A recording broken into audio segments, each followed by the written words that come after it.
অবজারভেশনের main observation হইছে যেটা আমরা দেখতেছি এটাই মেইন ফার্স্ট যে রোগী চেম্বারে ঢুকতেছে কিভাবে ঢুকতেছে, কিভাবে বসতেছে, কি করতেছে, মানে প্রথম অবজারভেশন না, প্রথম অবজারভেশন দেখবেন কিভাবে ঢুকতেছে, কিভাবে বসতেছে, কি করতেছে রোগীটা। ধরেন আমরা আর্জেন্ট নাট্রিকামে রোগী কি করব, চেম্বারে ঢুকছে, ঢুকে অস্থিরতা প্রকাশ করবো, ডাক্তার তাড়াতাড়ি ওষুধ দিন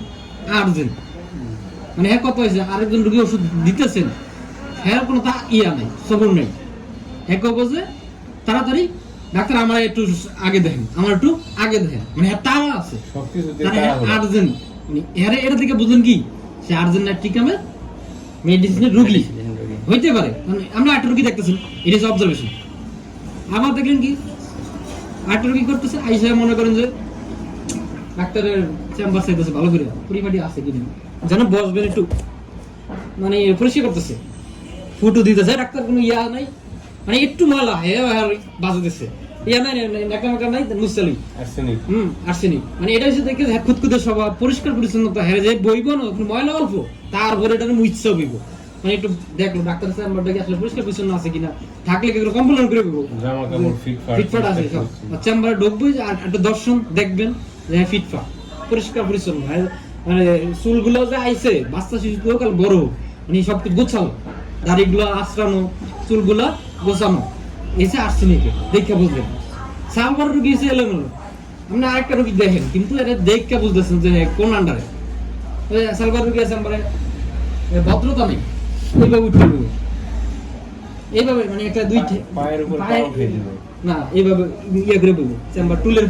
এইভাবে হ্যাঁ এইভাবে সালফার, মানে হ্যাঁ যেমন ভদ্রতা বলতে কিছু আছে, কই বইছে কোনো কমন সেন্স নেই, সালফার কমন সেন্স না, এটা হসপিটাল বা এটা চেম্বারে আইছি কোনো কমন সেন্স নাই, চার রূপে এক কথা আছে, চার রূপে পা উঠে বইছে, এইভাবে বইতে পারে, এইভাবে বইতে পারে, মানে চার রূপে পা, এটা ভদ্রতা, সামাজিক পরিবেশ, এটা ভদ্রতা না, যে এইটা করে সালফার। তারপর হইছে আমাদের আরেকটা রোগী দেখতেছেন ক্যালকিটা কার্পের রোগীটা দেখি চিনতে পারবেন, ক্যালকিটা আমাদের যেহেতু ক্যালকিটা কার্পের বিষয় ছিল, ক্যালকিটা কার্পের রোগী তো মনে করেন যে মোটা সোটা, দেখলি যে পেটটা বড়, মাথাটা বড়, পায়ের গোসা বা গোড়ালি গুলো সব বড় মোটা মোটা, কত কয় কি থাকনা বাকনা, বাচ্চা হোক আর বয়স্ক, কথা কয় কি থাকনা বাকনা, কথার মধ্যে একটা ইয়া আছে, ওয়েট আছে, মানে ব্রেন মোটা, সবকিছুই মোটা, ক্যালকিরিয়াকার, পেটটা বড়, মাথাটা বড়, মানে বুদ্ধি মোটা, মানে বড় ধরনের ইয়া, মাথা বড়, পেট বড়, পায়ের গোড়ালি মোটা, মানে একদম অস্বাভাবিক মোটা বেশি, এগুলো দিকে ক্যালকিরিয়াকারটা অবজারভেশন করবেন। ক্যালকিরিয়াকার একটু ওই একটু ইয়াতে এটা ইয়াটা উঠে দেন, পর্দাটা উঠে দেন, ওই সাইডে বসে যাও, দেখেন লাগবে তানে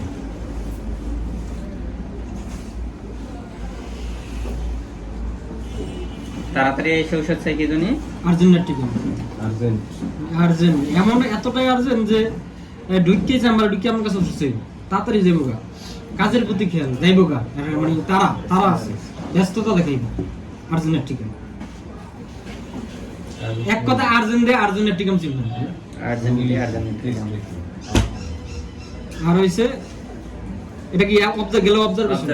প্রথম, মানে চেম্বারে রোগী ঢোকার সময় অবজারভেশনটা মেইন, প্রথমই অবজারভেশন হচ্ছে যে রোগীটা কি করতেছে, ঢুকতেছে কিভাবে, বসতেছে কিভাবে, কি করতেছে, এটা হচ্ছে আমাদের খেয়াল রোগীর প্রতি, অবজারভেশন গেল। পরে আমরা নিয়ম অনুযায়ী রোগীর বসতে বললাম, যে রোগীর সামনে বসলো, বসার পর নামটা লিখবেন, বয়স লিখবেন, অ্যাড্রেস লিখবেন, সিরিয়াল নাম্বার দিবেন, ওটা সিরিয়াল নাম্বার দরকার আছে, এই সিরিয়াল নাম্বার অনুযায়ী সকল তথ্য এন্ট্রি থাকবে। আবার মোবাইল নাম্বারটা হইছে রোগীর পরিচয়ের অর্ধেক বহন করে, এই মোবাইল নাম্বার, শুধু আর কিচ্ছু লাগবে না, মোবাইল নাম্বার থাকলেই কিচ্ছু লাগবে না, খালি মোবাইল নাম্বার থাকলেই, ডেটটা দিবেন, নাম, অ্যাড্রেস, বয়স, সিরিয়াল নাম্বার, মোবাইল নাম্বার আর ডেট,